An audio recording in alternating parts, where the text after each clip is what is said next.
A big thanks to all of our supporters on Patreon. You can find out more at patreon.com/thecyberwire. A vulnerability in widely used networking software leaves it open to a worm infestation. Were the WannaCry hackers annoying Stumblebums, or are there deeper games afoot? Help desk scammers say they'll rid you of ransomware. They won't. Researchers watch Widia, commodity ransomware that's still in early-stage work in progress. The Manchester terrorist looks more like a known wolf than a lone wolf. And U.S. Cyber Command would like ISIS to know that they're in the fort's crosshairs.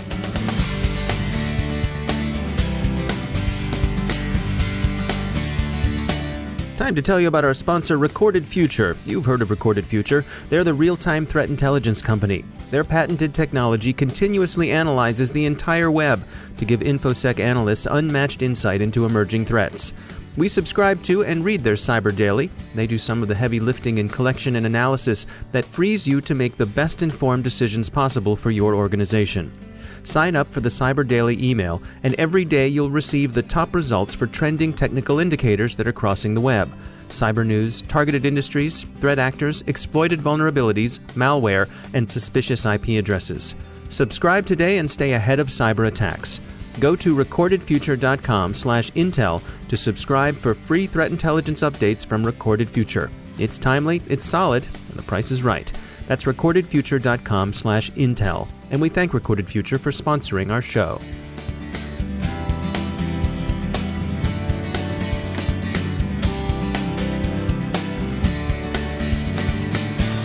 Major funding for the CyberWire podcast is provided by Cylance. I'm Dave Bittner in Baltimore with your CyberWire summary for Thursday, May 25th, 2016.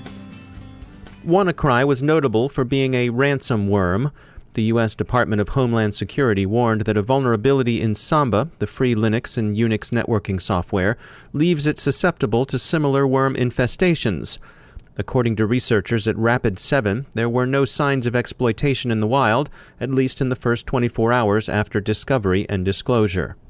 The precise scope of the threat posed by Eternal Blue and Eternal Rocks remains unsettled, but there is widespread concern that active exploitation may be taking more disturbing forms than the Stumblebum extortion of the first WannaCry wave. Symantec's attribution of the WannaCry attacks to North Korea is being picked up by other observers, with some dissenting voices being raised. The dissent is founded largely on grounds of a priori caution, attribution of this kind being necessarily circumstantial. But they also cite evidence in the code pointing to the possibility that the Lazarus Group's spore Symantec followed was the result of some unknown third party copying earlier malware. The mixed nature of the attack also baffles some. Were the attackers Stumblebums who copied malware ineptly and simply delivered it via the slick Eternal Blue exploit they got courtesy of the shadow brokers, or were they playing some deeper game? We've seen suggestions of a deeper game exploiting Eternal Blue and Eternal Rocks in other sources, including Croatia's CERT and security companies like Sedco, Forcepoint, Cyfort, and Cyber Detection Services, and the story will clearly continue to develop over the coming weeks. The argument in favor of North Korean Stumblebums would be consistent with a vast, loose effort that wasn't prepared to take in all the cash a campaign of that size would have been expected to generate. That the overt goal of WannaCry was financial is also consistent with a North Korean origin.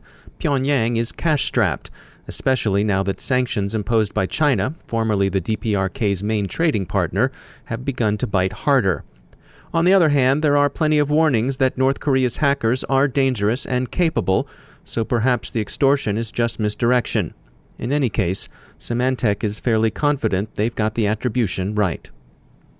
A variant of the familiar help desk scam is taking advantage of widespread public concerns over WannaCry.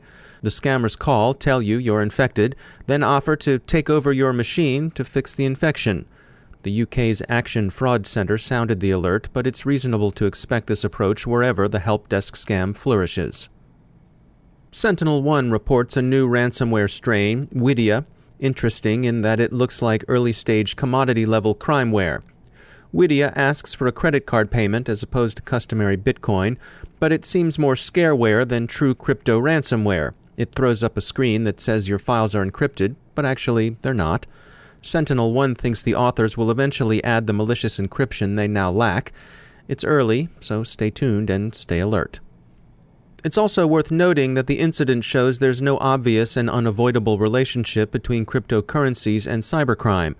Bitcoin in particular, and blockchain technologies more generally, represent efficient ways of transferring funds, but they're by no means uniquely associated with criminal elements, and they're fast on their way into the economic mainstream.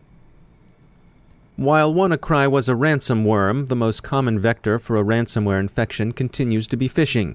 A recently released survey of enterprise security leaders by the magazine Computing suggests that ransomware is among the likeliest attacks to get through corporate defenses. There's no question that cybersecurity has earned attention in the boardroom, but attention doesn't always mean alignment. Yong-Gon Chon is CEO of Focal Point Data Risk, and they recently released the Cyber Balance Sheet report, which takes a closer look at the breakdowns between board members and their security teams. Some of the key findings in the report really show a lack of alignment between what board members and security leaders actually view as the value of cybersecurity programs. For instance, security leaders really see their role as providing security guidance or as a business enabler. And the reaction to that from a board member is that that's really more aspirational, and that security's job is to protect our organization and our assets from liability associated with data breaches.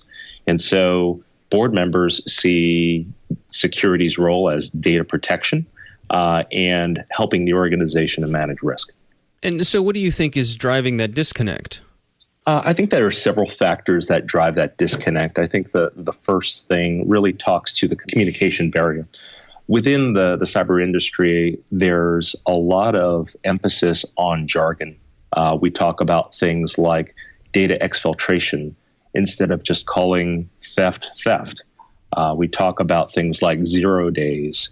We talk about exploits and vulnerabilities instead of saying these are errors and these are bugs and these are mistakes. And I think that emphasis on jargon doesn't allow board members to embrace the communication and build the right types of trust and confidence, because board members are accustomed to speaking the language of business, and that language of business is very much cemented in financial terms and enterprise risk terms.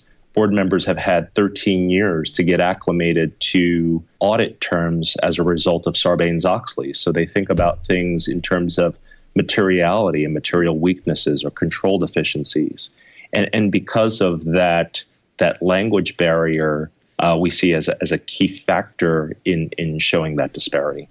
And so which side do you think has to make the adjustment? Is this a matter of the IT folks having to learn to speak the language of the board, or the board having to learn the language of IT, or is it meet somewhere in the middle? I think it's meet somewhere in the middle, but I do believe there is more effort that needs to be applied from the security leader's side. When a board member looks at a security status report that's being presented to them, they want to see things that represent a relationship to the business. And so if the cybersecurity function doesn't show how it supports the business making money, that's a real challenge. So the security leader needs to be able to translate a lot of these concepts in such a way that helps them build trust. That's Yong-Gon Chon from Focal Point Data Risk. As members of Manchester suicide bomber Salman Abedi's network are rolled up in counter-terror operations, and 6 arrests so far include his father and a brother, he looks less than ever a true lone wolf, inspired but not controlled by ISIS. Unfortunately, he may also have been a known wolf. Investigation into the Manchester bomber's radicalization suggests his family warned the authorities, and Abedi's brother had, according to NBC News, been under surveillance as a possible terrorist in Libya for some months before his arrest. There are also reports that suggest members of Abedi's family were concerned about his radicalization and brought that to the authorities' attention. Testimony before the U.S. Congress this week offered a glimpse, albeit through a glass and darkly, of the U.S. military's cyber offensive against ISIS. The organization conducting it, Joint Task Force Ares, was established by U.S. Cybercom's commander, Admiral Rogers. It's led by Lieutenant General Paul Nakasone, Commanding General of U.S. Army Cyber Command, and it operates in support of U.S. CENTCOM, the American Combatant Command operating in the Middle East. Understandably, they won't provide much in the way of details, but Admiral Rogers summed up the task force's operations this way, quote, "We have been very public and acknowledged the fact that we're using cyber offensively against ISIS, not just because we want ISIS to know that we're contesting them, but because, quite frankly, we also think it's in our best interest for others to have a level of awareness that we are investing in capability and we are employing it, within a legal, law of armed conflict framework, not indiscriminately." Good hunting, Joint Task Force Ares. As our sponsors at E8 Security can tell you, there's no topic more talked about in the security space than artificial intelligence, unless maybe it's machine learning. But it's not always easy to know what these could mean for you. Go to e8security.com/AI-ML and see what AI and machine learning can do for your organization's security. In brief, they offer not a panacea, not a cure-all, but rather an indispensable approach to getting the most out of your scarce, valuable, and expensive human security analysts. Let the machines handle the vast amounts of data. If you need to scale your security capability, AI and machine learning are the technologies that can help you do it.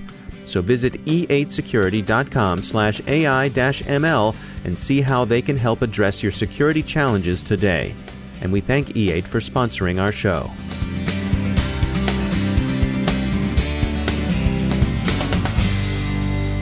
And I'm pleased to be joined once again by Ben Yelin. He's a senior law and policy analyst at the University of Maryland Center for Health and Homeland Security.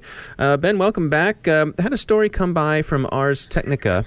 It was about the Supreme Court asked to rule if cops need a warrant for cell site data. What's going on here?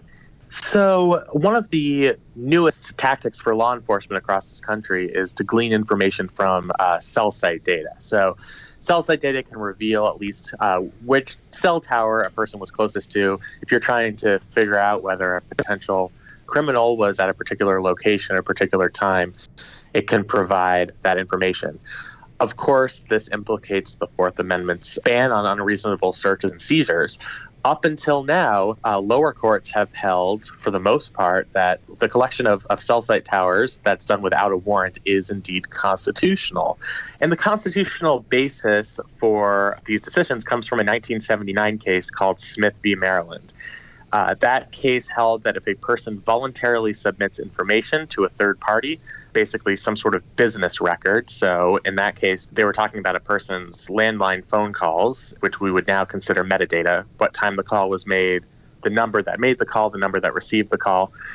Since you are voluntarily giving that information to a third party, you lose your reasonable expectation of privacy, and thus a warrant is not required. And lower courts have held that the collection of cell site information is analogous. You should at least be aware that when you're making a call from your cell phone, you are submitting location data to your cellular service provider. And once you do that, you've lost the expectation that they are not going to share that information with law enforcement. So far, the Supreme Court has had chances to review cases on this subject, and they've turned all of those opportunities down. There is this sort of informal rule of four, that if 4 of the 9 justices choose to take a case, then the case will be heard in front of the Supreme Court. We'll have to see. There are currently 5 outstanding cases across the country based on the warrantless collection of cell site data. So it seemed like the time is ripe to clarify this issue, especially since our laws and the doctrine from Smith v. Maryland, the third-party doctrine, is potentially outdated in our digital world. All right, we'll keep an eye on it. Ben Yelin, thanks for joining us. And that's the Cyberwire. For links to all of today's stories, along with interviews, our glossary, and more, visit thecyberwire.com. Thanks to all of our sponsors who make the Cyberwire possible, especially to our sustaining sponsor, Cylance. To find out how Cylance can help protect you using artificial intelligence, visit cylance.com. The Cyberwire podcast is produced by Pratt Street Media. Our editor is John Petrick, social media editor is Jennifer Iben, and our technical editor is Chris Russell. Our executive editor is Peter Kilpie, and I'm Dave Bittner. Thanks for listening.